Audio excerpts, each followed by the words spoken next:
Hi, RJ. Hello, everyone. RJ, introduce yourself to our viewers.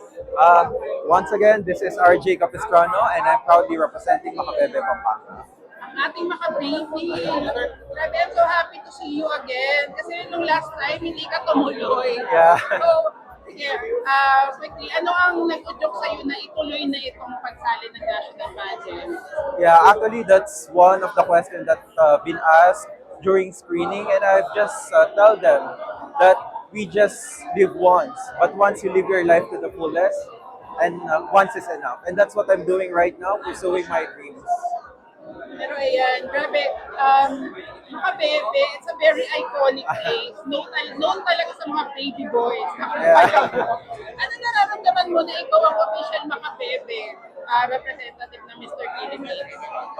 Yeah, first and foremost, of course, I'm very grateful because I have the opportunity to represent our municipality of Macabebe. And then at the same time, I'm kind of nervous and pressure, but each time that experiencing that type of pressure, I'm just, going back to my core and realizing why I joined. Because just to give you a context, our municipality right now is it really needs to be heard because it's one of the catch basin, and as you may know, the flood control is one of the hottest topic right now, and I guess that's something I also need to amplify in the national stage. Yun nga, I feel sorry about it, lalo ngayon mapagod. Yeah. Pero going back to you, ano ang reaction ng mga mahal mo sa buhay na ngayon tuloy ka na magna-national? Uh, yeah, of course they are also very happy, and if I'm not mistaken, mas kinakabahan pa sila sa akin, pero no matter what they are experiencing, or no matter what the emotion is, I am fully I am fully know na they are supporting me throughout the way. Correct me if I'm wrong, alam ko BPO team lead ka, di ba? Yeah. Ano sigurong values as a leader ang dadalhin mo dito sa Mr. Philippines para manalo? For me, it's no other than empathy. You need to be an empath because as a leader myself as well, you need to not just understand yourself but also understand the people around you, because throughout the way it's also a communication of a proper give and take. And I guess that's something that I could also utilize in this national pageantry, the give and take purpose.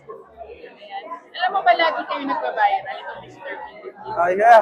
Meron bang naharang sa iyo sa uy, ito si Makabebe, pwede ka ba magpa-picture? Uh, Actually, hindi ako masyado ngayong nauwi sa municipality namin, pero each time na with my close friends, close circle, even though they are not here physically, I'm pretty sure that they are supporting me throughout the adventure that I'm doing right now.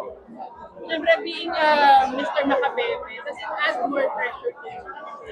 It does, and the way how I answered it earlier, each time that it's adding pressure, I'm just going back to my core and going back the reason why I joined Mr. Philippines.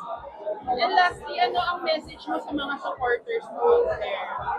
Yeah, once again, thank you so much. I would like to express my sincerest gratitude and appreciation for supporting me throughout the way, and hopefully until finals is supportahan niyo pa rin ako. So magkita tayo on August 2nd at Palacio de Manila. Thank you so much, RJ, our Mr. Makabebe, Pampanga, for this Thank you so much. Thank you so much. and good luck sa journey with this team.